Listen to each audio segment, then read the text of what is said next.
Welcome to another edition of the Kendrick Loves to Brand podcast. We are here with Reese Fernandez-Ruiz of Rags2Riches. Welcome to the show, Reese. Hi, thank you for having me. How are you? How are you so far during this crazy time? Well, coping just like everyone else. We've been fortunate and privileged, unlike a lot of people. So we're just doing what we can so that we can help as many people as possible. Nice. Let's go back to the very start of your journey as an entrepreneur. You started Rags2Riches back in 2007. Is that correct? 2007, yes. Yes. Actually, side story. Actually met Reese in Ateneo before. I was not an Atenean, but there was a course before under Harvey Oh, Keh for social hi. entrepreneurship, and then Yeah. my brother. I'm not sure how my brother found out about it, but like my brother and I both went to UANP, but he Yeah. found out about the social entrepreneurship course, and this was during the time when I just left advertising. I was still, searching for my next thing. And then my I brother didn't know said, that. "Oh, let's try this out. There's this course in Ateneo." He asked though Harvey if we can enroll even if we're not from Ateneo, and Uh-oh. Harvey graciously accepted us. Of So yun, course, dun, yes. dun kami dun kami na exposed to social entrepreneurship, and I think that's also where Nice. we met. No? So Uh-oh. can you take us back to that story? How did you end up starting Rags2Riches? Yeah, it's been a while ago.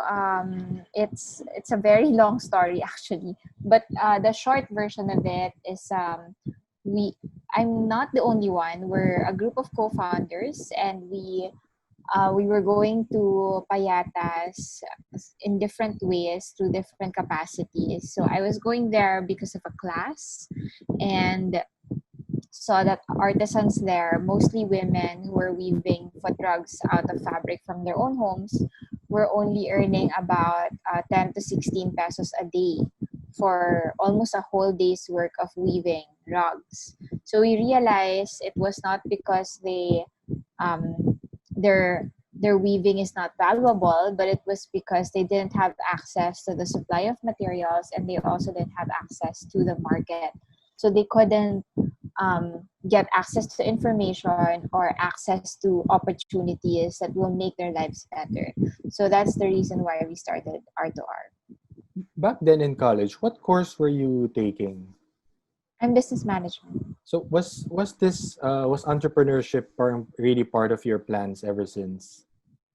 Uh, mm, I'm not sure anymore because I think before it was less of what profession I want to go into and more about um, the direction, the general direction guided by my interests and values. So for me, it was about um, definitely business, but being part of it or starting it was not very clear yet to me. I just knew I wanted to be involved in the sector while um, providing opportunities for others who don't have the opportunities. Yeah, I think back then it wasn't as, I guess, prevalent now to say, yeah, I want to be an entrepreneur. I want to start something Yeah. on my own, 'di ba? Parang at that time, parang I mean, there are businesses, there are entrepreneurs already, pero I think it's not as clear of a path or an option, no, Yeah. for people who are still in college. But back then, when you started Rags2Riches, this was part of yung parang class requirements with Harvey, or was this already something you were doing prior pa? A little bit prior, because I was not the only one who Mhm. started it. So there was like 9 co-founders, different organizations, different stages in life. So I was the youngest. So the others started it as an advocacy. So we just started it together anyway because we wanted to do the same thing. Um, so it wasn't a school requirement. Okay. And when this was starting out, did you have any inkling that it was gonna turn out to, like to what it is now? Not at all. No. I mean, we wanted to make it viable. We wanted to support more community artisans, but um, we started it with the best intentions, and we learned a lot along the way. Kept the intentions and kept the values, but changed a lot in terms of the business model, or even the products. Mhm. So it has changed quite a lot since we started. So no, I think those who say I knew exactly where we were going and I can picture it in my mind, they're probably lying or prophetic. I don't know. But I don't think any entrepreneur could say that they know exactly what was going to happen, because Yeah. there's just so many things. You just take it one step at a time. So at what point of the early years did you say to yourself, or did you realize na, hey, this is really, there's something here that can grow bigger than what we initially envisioned for it? There wasn't a moment. It was just a lot of ups and downs. So it's like the real wave, the wave that we all know, the up and down, not the continuous up. So the up and down wave is like one time you're like, oh my gosh, I figured it out. I know this is gonna go somewhere, and then Yes. oh wait, what are we doing? Where are we going? And then go up again. So it wasn't like a moment. There's so many moments, and there's so many moments that were proven to be, well, that were disappointing as well. So yeah, it was a whole journey rather than like one aha moment. What were some of the earliest wins? Like I remember the collaboration you had with Raho. Yes. Uh, so, like, what are some of the early wins that really you think propelled Rags to Riches to the early success that you guys had back then? Mm. No, that's definitely one. But even prior to that, it was really the partnership with the artisans, Mhm. because that was the hardest part. Gaining the trust of the community artisans is a huge milestone for us. And it's not like we gained it right away. And Mm. it's not like we're not working anymore to continuously nurture it, because trust is something that you work on every day. So in the beginning, it was something that you prove that you're trustworthy so that you could start the relationship. And then after that, you build the trust again and again. And there will be times when it will be tried. So we have experienced that as well. In the beginning, it was very hard to get the trust of the community artisans because they've been through so much. There were so many promises that were promised to them already, but a lot of these promises didn't come through. And a lot of people would just go there very well meaning, but didn't really know what to do with the community and didn't know how to follow through with promises. So they end up just taking a lot of pictures and then leaving after. Okay. So of course, the artisans would feel bad about that, and um, it would give anyone trust issues, not just the artisans from the community. It Correct. would give me trust issues if that happens to me too, right? Correct. So yeah, so we had to understand that, and that was why it was a struggle. But after that, when we were starting to build a relationship, when we were starting to build trust, that was the time when we could say that this could be a real partnership. And then of course another milestone was when we worked with Raho. That was a huge milestone because it opened up our eyes to the possibilities of what this could become, without knowing where this is gonna end, but still, just opening the possibilities of nga, no, rugs and the kind of weaving that the artisans were doing could actually be um, a material for other products. So that was amazing. And then from the early iterations of the products, like uh, how when did you realize, like you mentioned now, that the material wasn't just for rags. How was the process like in terms of developing the new, parang the pipeline of products that you guys had? Like how long did it take for you to work on that? Like, and who did you work with specifically in your team? Yeah, in the beginning, for a while, we didn't really work with anybody internally. Well, there were some people that come and go, but it was hard to figure out what the artisans could do and Mm-hmm. how they can evolve after the first iterations in fashion accessories. So we started just collaborating with more designers because none of us in our team or in the founding team members were really into fashion or design. That wasn't our background at all. So it was a struggle. But after a while, we met some really good people along the way. We collaborated with a lot of great designers who were so generous and so compassionate, and they were able to really provide us with insights and their design expertise. But a few years ago, we also got our own design lead. His name is Chris Serra. And that was the time when we realized that, you know, there's just so much more that we could do, but we have to be able to make design a culture in our company rather than something that we source out or we Mm-hmm. partner out or we collaborate. It has to be an asset. It has to be an internal asset. And now it is.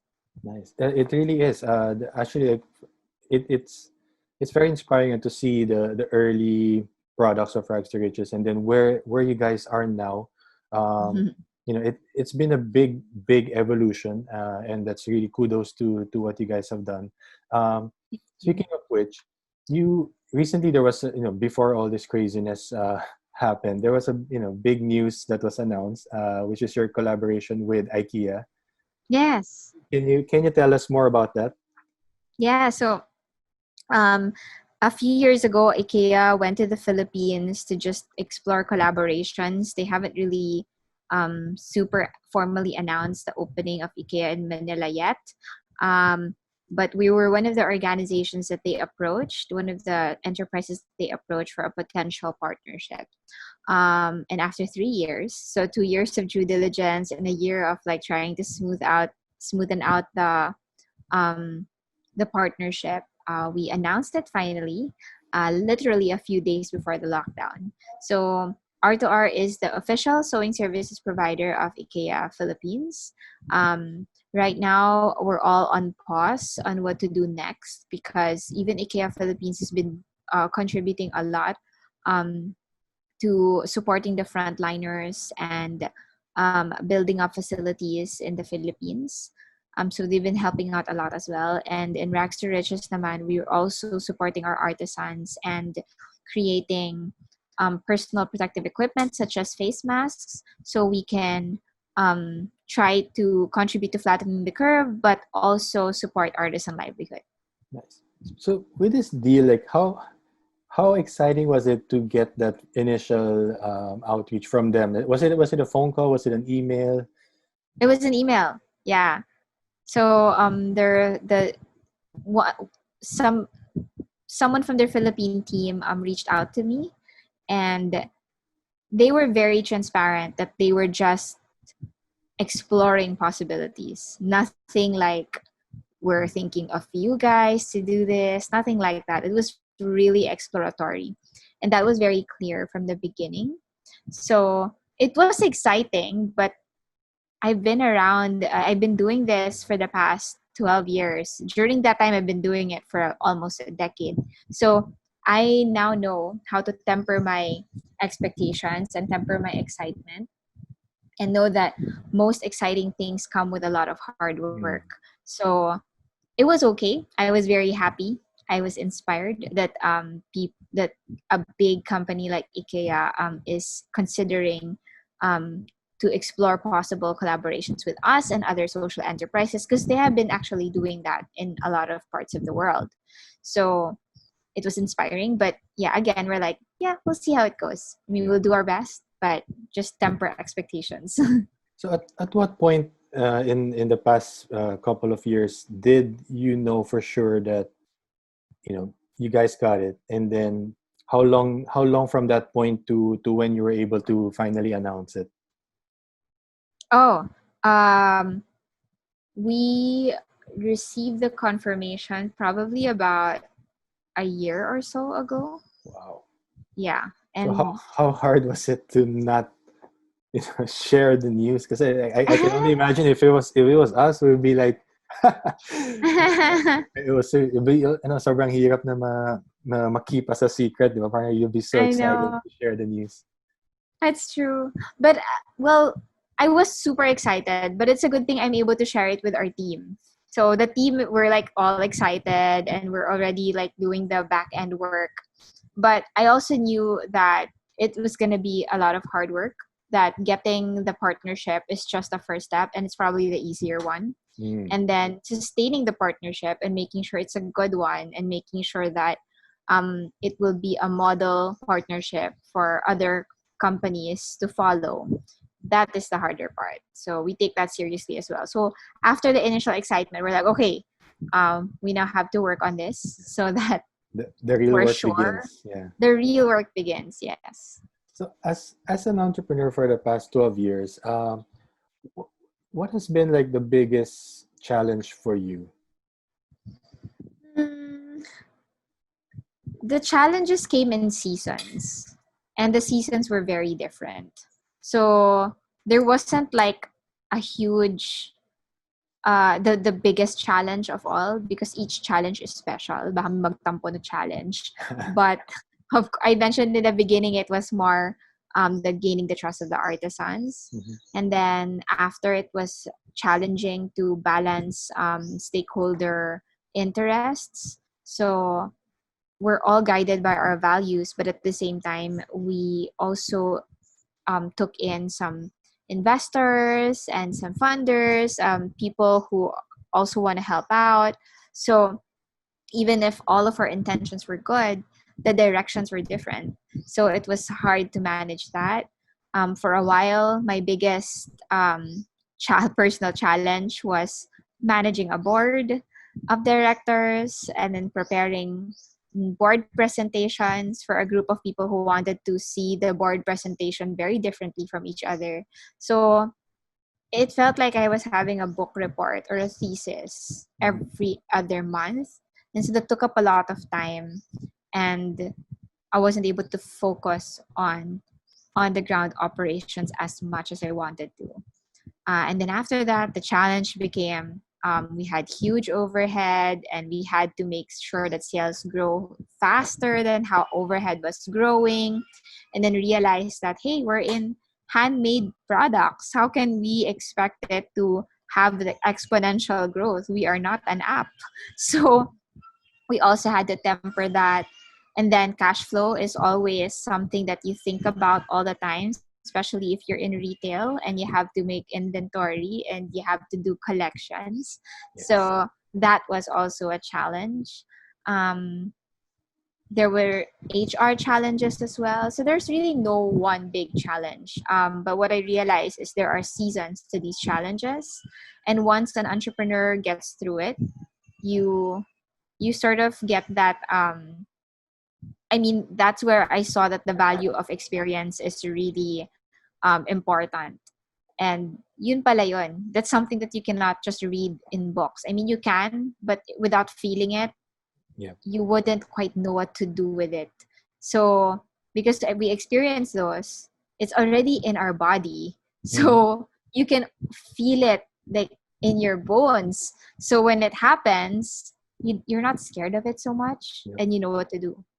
So Yun you pala ang value ng experience. correct. I think that's the underrated thing about experience. 'Cause, like you can only read and learn so much from books and listening to other people, but without having gone through it, you really won't know Mm. how you'll react to it and how you should react to it next time it Yeah. happens again. I So mean, you, I liken it to riding a bike, right? You could mm, read about riding a bike. You can read about people riding bikes and how hard or easy or liberating it is.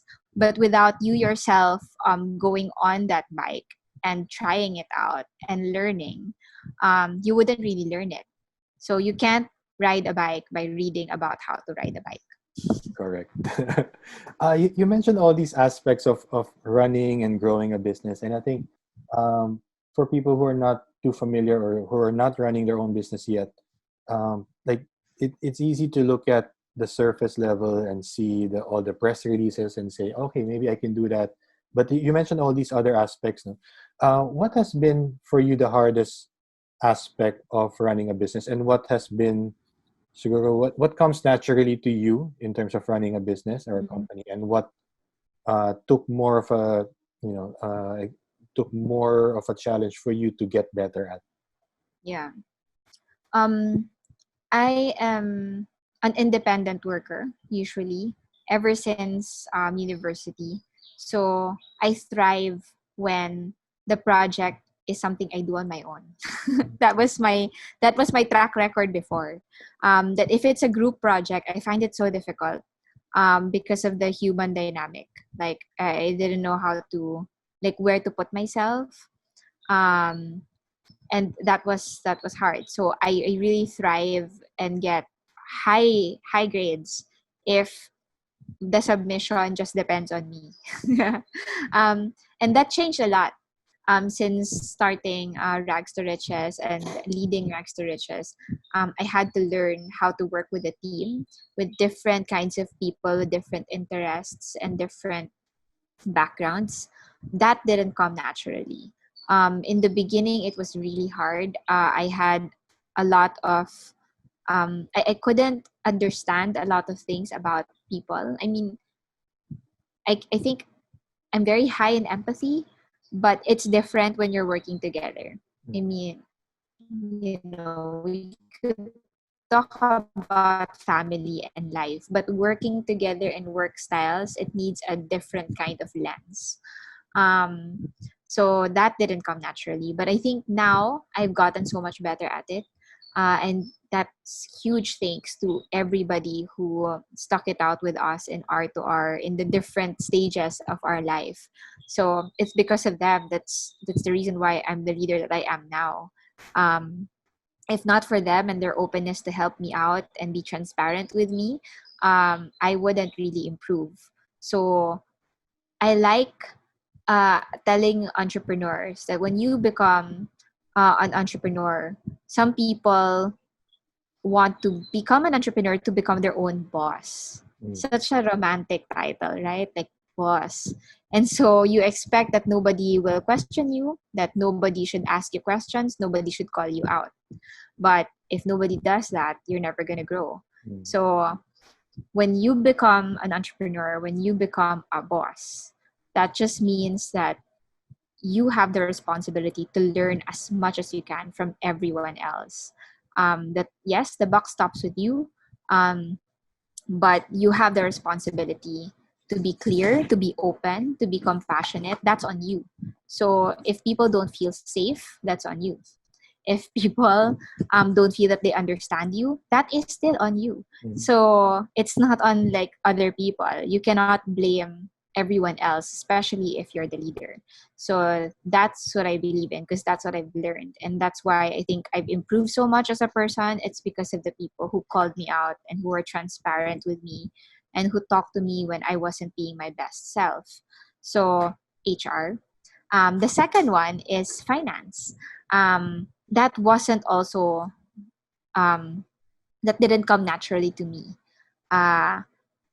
It was I would always joke about this before that when I because we had a friend, an investment manager in R2R, together with another partner, and she could balance a balance sheet in like 5 minutes, and I do that in 2 days. So it's so not natural to me. So I had to learn that as well, and now I'm very proud because it's now one of the things that comes naturally for me. Nice. So yeah, you can learn. It is possible to learn. Sure, you have your strengths and your weaknesses in the beginning, and sure you accept them, but you shouldn't think that that's the end of it.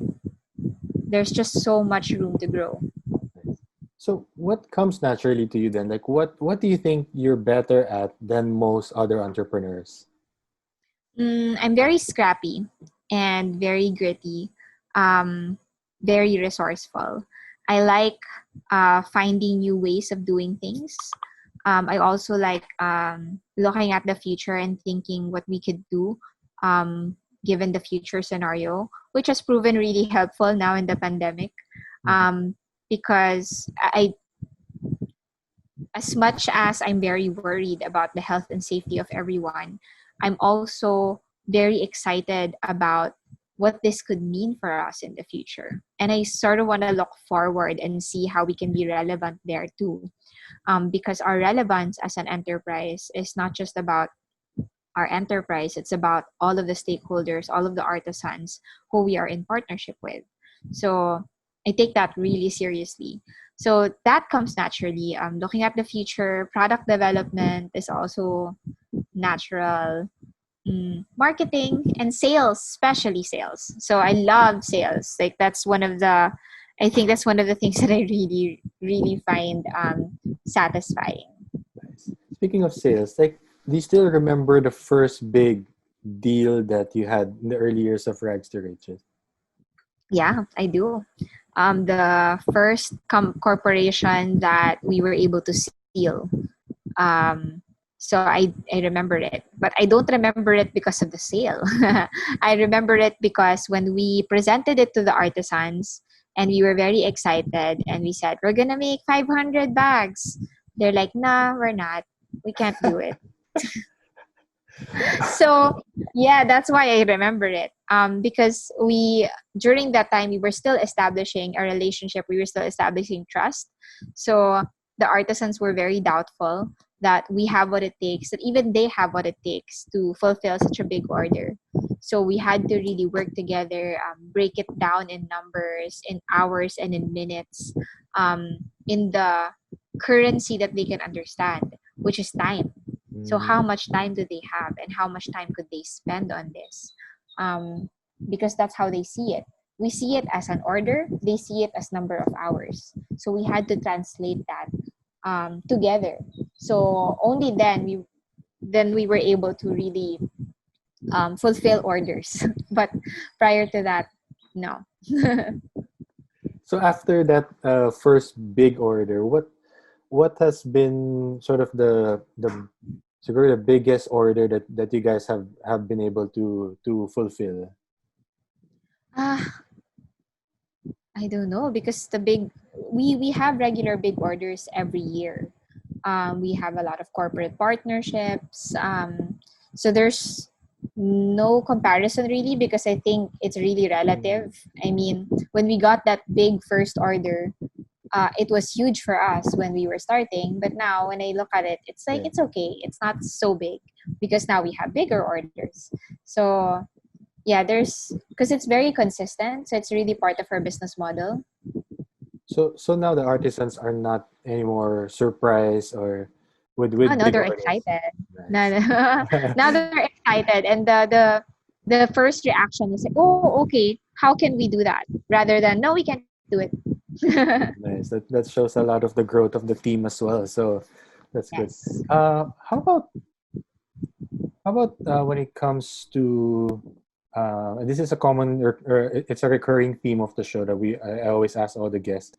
Uh, do you experience self doubt, Oh, all the time.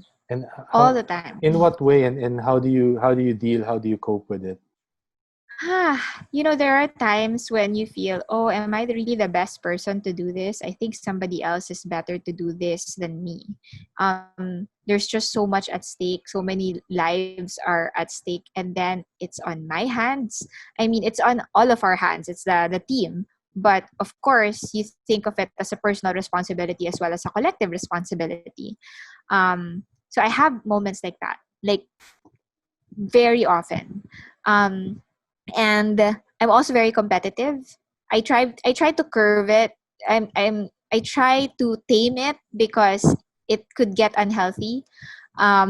So I'm super competitive in my mind. So what I do sometimes is I look around and then compare, and I'm like, oh, this is a better entrepreneur. They could do it better. He can do it better. She can do it better. And then I feel bad because I feel that, oh, our team and our artisans, they're so shortchanged with my leadership and we're with me. So I think about that often, especially during the early days when I was younger. I think again with experience comes a bit more self assurance and a little bit more of self awareness of what you can and cannot do. So instead of saying I'm the worst person to do this or I'm not the best person to do that, um, you get an honest assessment of what you can really do as a person, and then you improve according to what's needed. So So yeah, I think it's the self-awareness, because when you're younger, you tend to overestimate and underestimate all at the same time. Correct. So that is where the self-doubt happens, right? But yeah, I've learned that if I know my limits, if I know my strengths and weaknesses really well, then I can adjust according to what's needed. And nobody can replace the experiences that we have experienced as a company and I have experienced as a leader. So I think that has a lot of value. And that's why I feel that um, like I have less self-doubt now than before. But it still happens. I mean, it will happen to the best of us. Yep. So yeah. I think that's been the ano nga, like whenever I ask all the guests, pretty much all of them except for maybe one or two na mas I guess more confident in general. But I think it's common, and I think it's healthy nga to at least talk about it, because if not, you'll just be stuck in this mode of maybe I'm the only one who feels like this. But when you realize that it's pretty much like what you said, it happens to the best of them. It's just a matter of how you deal with it. Yeah. And I think it's actually, yeah. And I think it's actually, it could be healthy in small doses to doubt yourself, especially if you frame it as questioning yourself more than doubting yourself. If you're doing enough. So, because I think that will push you to be better. So, Correct. again, in small, healthy doses. Because I Correct. think if you feel that, no, I'm so perfect already, then how are you going to grow? So, yeah.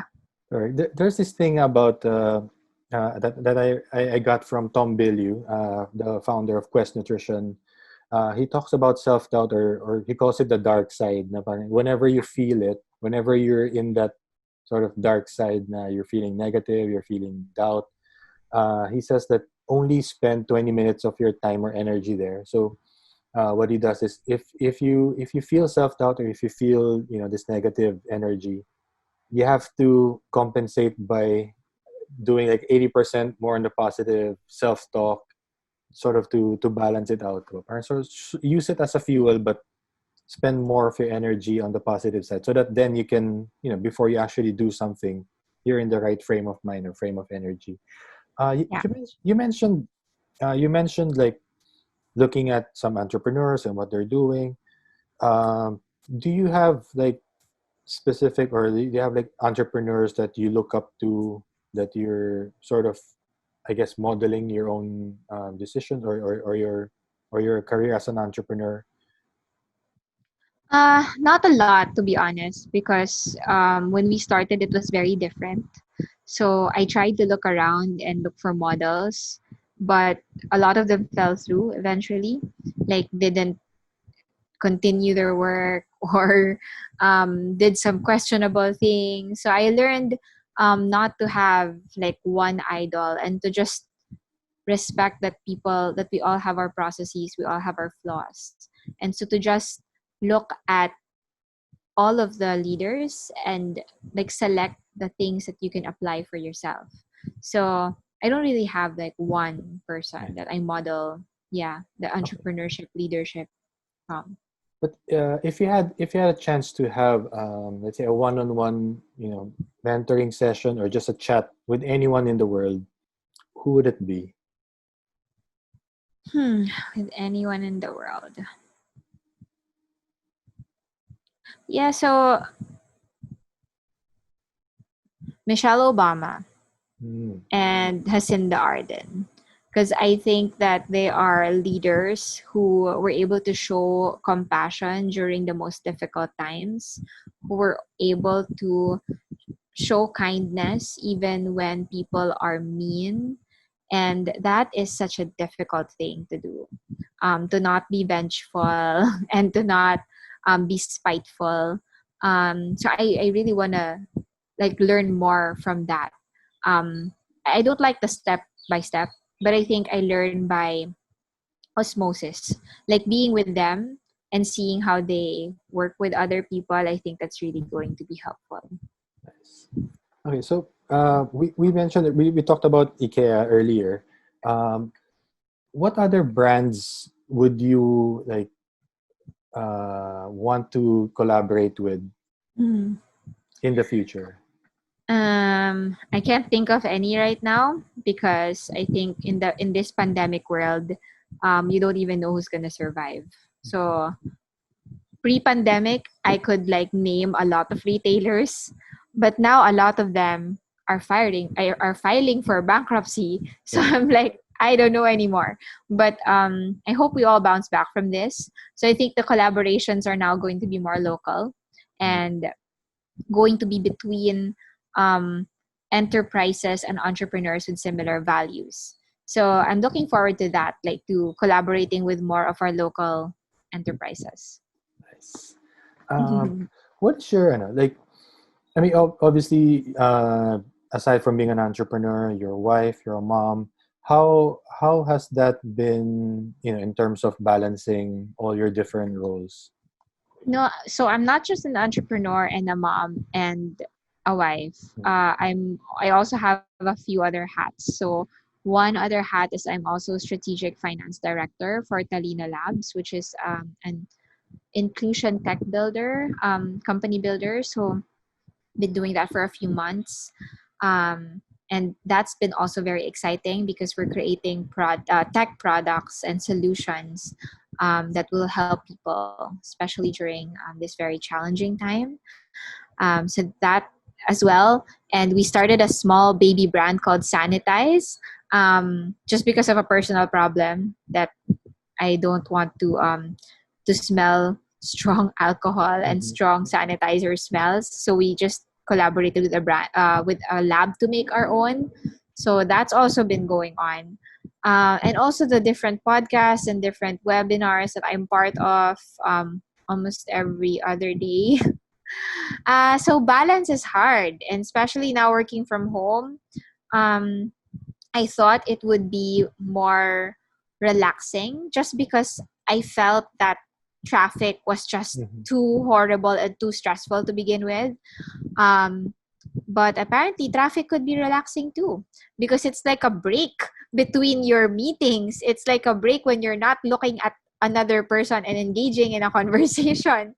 So I can't believe that I missed that a little bit. But I mean, I don't want to return to traffic either. Yeah. But it's just good to have breaks, to have mental breaks.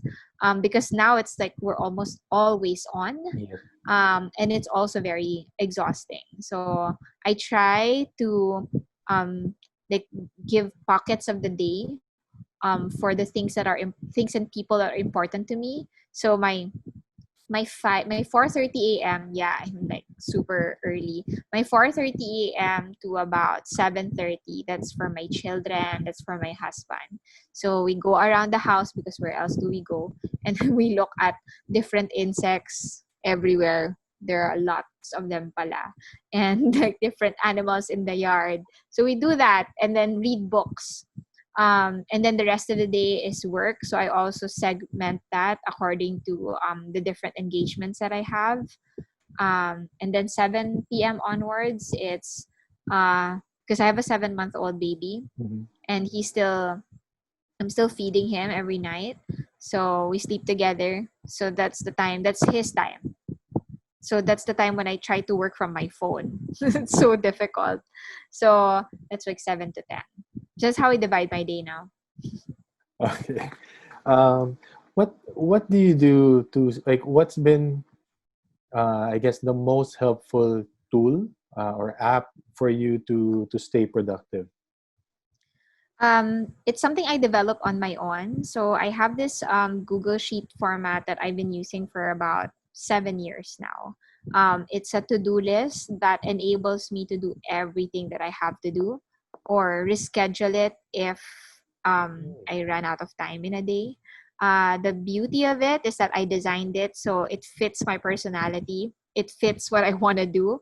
Um, and also I could put things there that are still due 2 years from now, and I have those things. So like payments that are due or something like that. I mean, yeah, so I put them there, and then when I sort it, I could see where they are, so I could see it all in one place, and then one day in the future it's gonna pop up and I'll be reminded. So So I don't feel like I'm missing out, because the thing about to-do list paper is that if something pops up, something that you have to do in like 3 months, where do you put that? Yep. So I put it there, and then it pops up, and then I could write it on paper. I can do it. Are there any plans to turn this magical Google Sheet into an app for for Oh my everyone good. else to use? Uh, I don't know. I've been sharing it to friends, and I also shared it in my blog. I think a lot of people have been using it already, so that's fun. Nice. Um, but I think we are already all apped out. Like, so many people have apps already. So for me, Google Sheets itself is like, that's my app. Okay. Obviously, your kids are very young. You have a 7-month-old, and your firstborn is Three 3 or years 7 old. years old. Three. So it's still gonna be a long way from but Yeah. if when the time comes that they when they're older and they ask you for advice on what they should do, what they should do with their life, like what advice would you give them? Hmm. So I'd like to believe that we are equipping them with the right values as early as now. So whatever they want to do in their lives will be guided by those values. So it could really be anything. I just hope that they find their own path, and they're not pressured to look at ours Hmm. and say that they have to take on those paths as well. They could if they want to, and I could give a lot of inputs and insights there. But if they want to carve their own path, and I'm hopeful that they want to as well, um, I think the only advice we could really give is to do everything with kindness and to do everything with consideration to your bigger world, because you live in a bigger world with people in communities who who deserve to be considered, because I think we got into this whole mess, even the pandemic mess, because we didn't care enough. We weren't kind enough. We weren't considerate enough. So I think we need more people like that. So honestly, they could be anything, but as long as they're kind and considerate, I'm happy. Nice, that's a great answer. Since this is one of the questions that I like to ask for fellow entrepreneurs or brand builders that I feel are not just creating, to sell products here, but are actively like promoting Filipino made brands. So what do you think has been, or what do you think is the one big barrier or main barrier for Filipino brands, preventing Filipino brands to make it big in other countries? In other countries, pre-pandemic, it was things like logistics or the difficulty to understand the market somewhere else. The connections, especially if you're in fashion, Hmm. it really helps if you have connections, and not a lot of people do. Um, that was hard. But during pandemic and post-pandemic, that has changed a lot. So, but I also think we have to look around us first, and we have to love our own first before others can love us. When I look at Big South Korea, for example, and K-pop and K-drama and Korean food, um, it didn't happen overnight that the world loved them. They invested on that. They loved their own for decades. Even the most non like non-excellent products they had in the beginning, they still loved it because it's theirs. I think we need that. So we look around and we love our own, and we promote our own, and we make it a culture that other people, when they see it, they want to be part of it, because that's now how we are in K drama. Like Yes. when we look at K drama, we're like, yeah, yep, that's an oppa that I want to be friends with. So but how about us? What is our version of that? Um, and I think it starts with loving our own and being very proud of our own and giving ourselves the chance to thrive. So, and forgiving ourselves for falling short sometimes. But that's love. Um, it's imperfect, it falls short at times, but you still love it. So, and I think if we're consistent with that love, for our own Philippine products, for our own local entrepreneurs, and we talk about it, we share it to the world is going to see. And so I think that's the actionable thing we can do as individuals. Nice. Okay, so we're heading towards the latter part of the show. There are three questions that I always ask, and they all pertain to legacy. So the first of the three questions is: knowing everything that you know now, 12 years into your successful entrepreneurial career, um, if you had to go back in time to 2007, when you were about to start Rags to Riches pa lang, and you had a minute to talk to younger Reese, what would you say to her?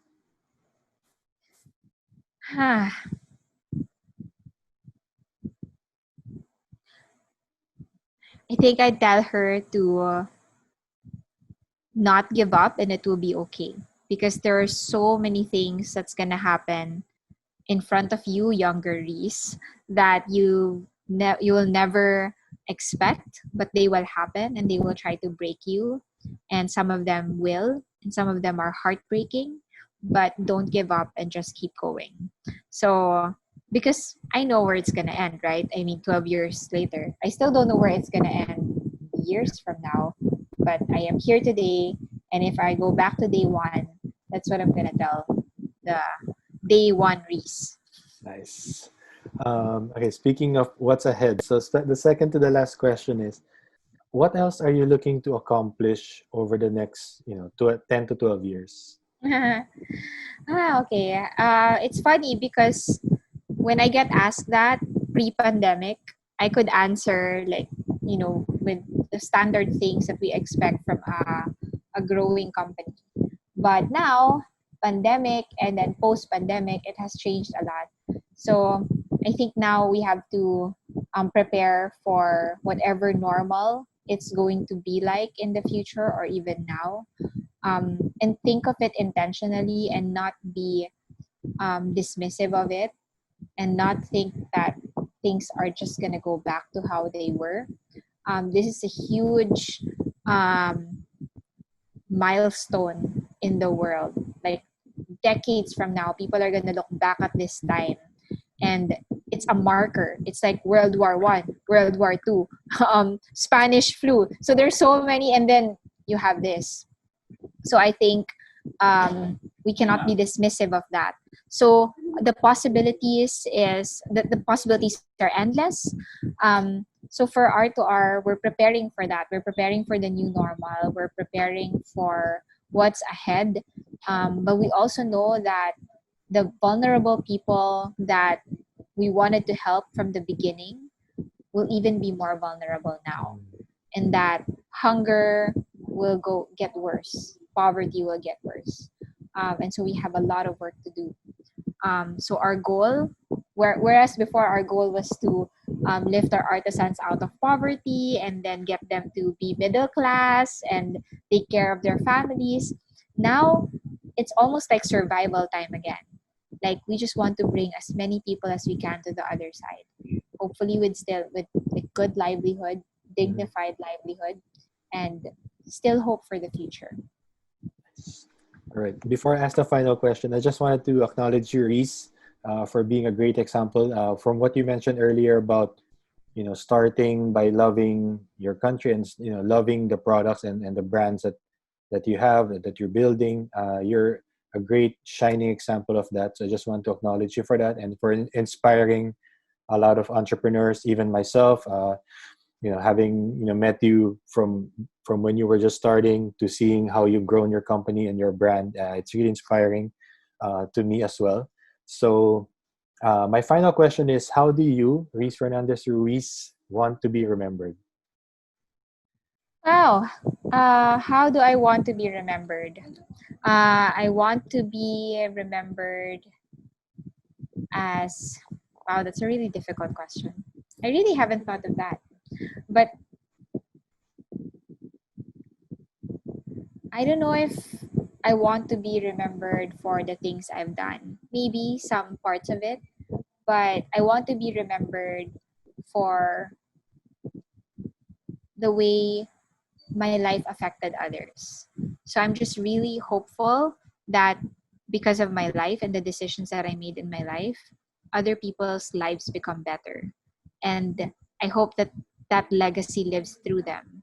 That because of my decision, even if it's small, they can make themselves better people, and they can make better decisions that will affect other people as well. So it's like a ripple effect. So it doesn't even matter if I'm not named in that ripple effect, as long as it exists. So I've accepted that. Like, I don't know what's gonna happen in the future, and the things that we're working really hard for now, the fruits of those we probably will never see, but that's okay. I'm happy to be part of the gardening team for that. Nice. Thank you so much, Reese. On that note, thank you so much for coming onto the show and for sharing your story. Thank you so much, Reese, and Thanks, best of man. luck to Rags to Riches. And looking forward to what you guys are gonna keep building, and what you'll be accomplishing over the next few years. Thank you guys for listening. If you enjoyed this episode, please rate and review the show on iTunes. It will help more people discover the show. You can also share a screen cap of the show on your social media accounts. Make sure to tag me and let me know which part of the episode you like or didn't like. All feedback is certainly welcome, so feel free to reach out to me on Instagram @KendrickCo to let me know what topics you'd like to be covered next and who you want to hear or learn from in future episodes. Until next time, do the work you want to see done, because life's too short to not be creating your life's work.